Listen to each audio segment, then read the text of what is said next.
Judges 19. In those days Israel had no king.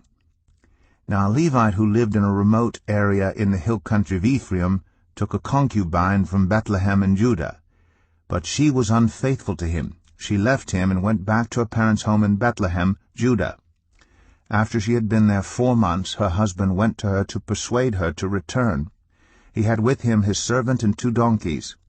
She took him into her parents' home, and when her father saw him, he gladly welcomed him. His father-in-law, the woman's father, prevailed on him to stay, so he remained with him 3 days, eating and drinking and sleeping there. On the 4th day they got up early, and he prepared to leave. But the woman's father said to his son-in-law, "Refresh yourself with something to eat, then you can go." So the 2 of them sat down to eat and drink together. Afterward the woman's father said, "Please stay tonight and enjoy yourself." And when the man got up to go, his father-in-law persuaded him, so he stayed there that night. On the morning of the 5th day, when he rose to go, the woman's father said, "Refresh yourself, wait till afternoon." So the 2 of them ate together. Then when the man, with his concubine and his servant, got up to leave, his father-in-law, the woman's father, said, "Now look, it's almost evening. Spend the night here. The day is nearly over. Stay and enjoy yourself. Early tomorrow morning you can get up and be on your way home." But unwilling to stay another night, the man left and went toward Jebus, that is Jerusalem, with his 2 saddled donkeys and his concubine. When they were near Jebus, and the day was almost gone, the servant said to his master, "Come, let's stop at this city of the Jebusites and spend the night."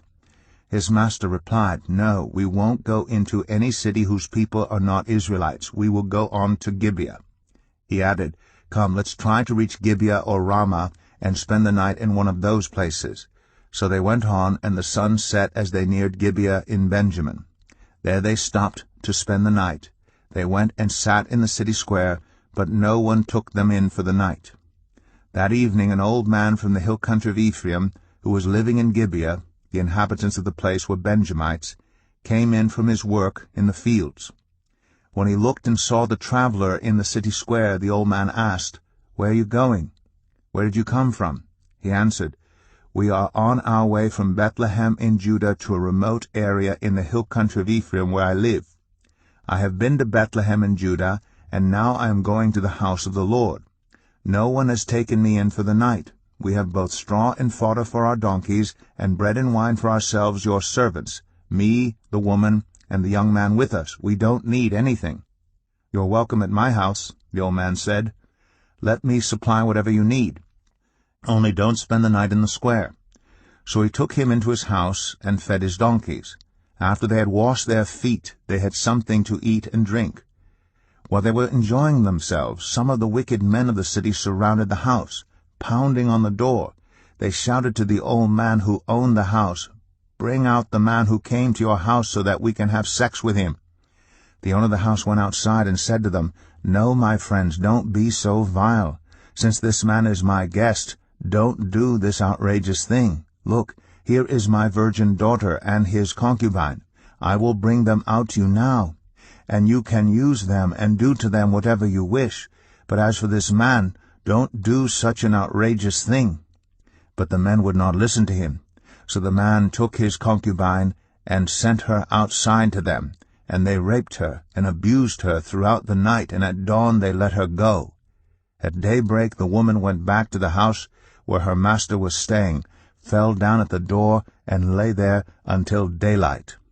When her master got up in the morning and opened the door of the house and stepped out to continue on his way, there lay his concubine, fallen in the doorway of the house with her hands on the threshold.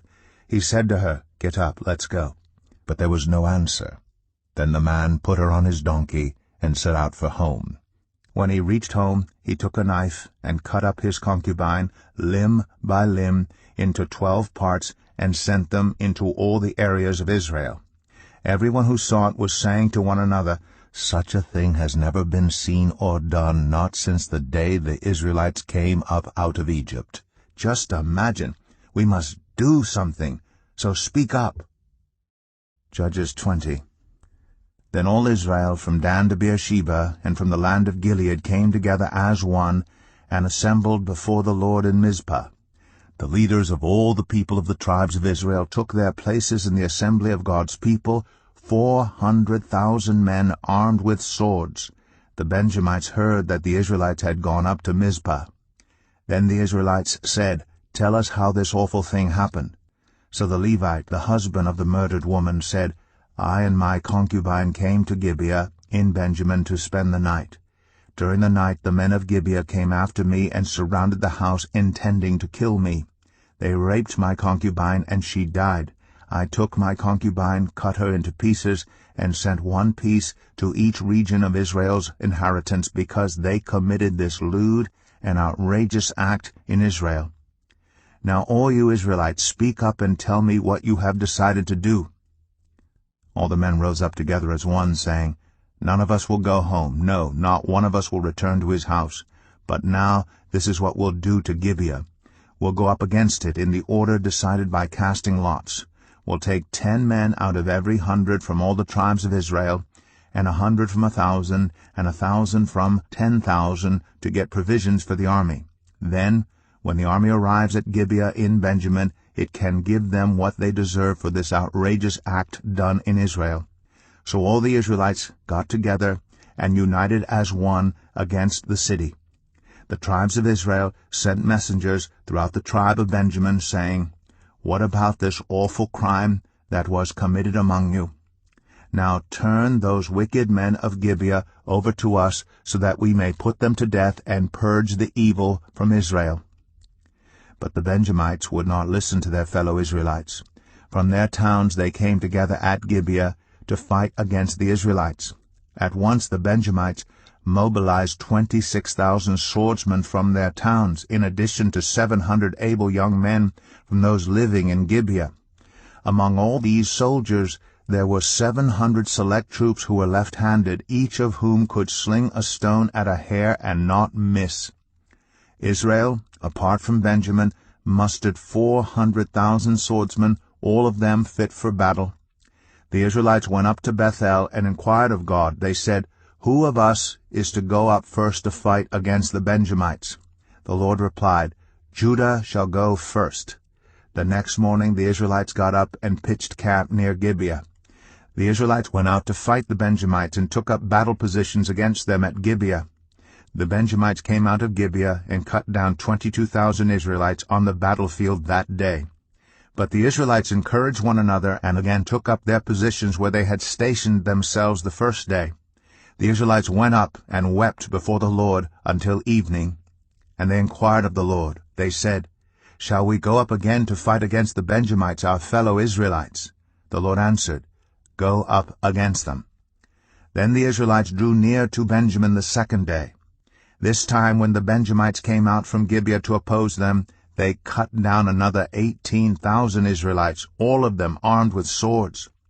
Then all the Israelites, the whole army, went up to Bethel, and there they sat weeping before the Lord. They fasted that day until evening and presented burnt offerings and fellowship offerings to the Lord.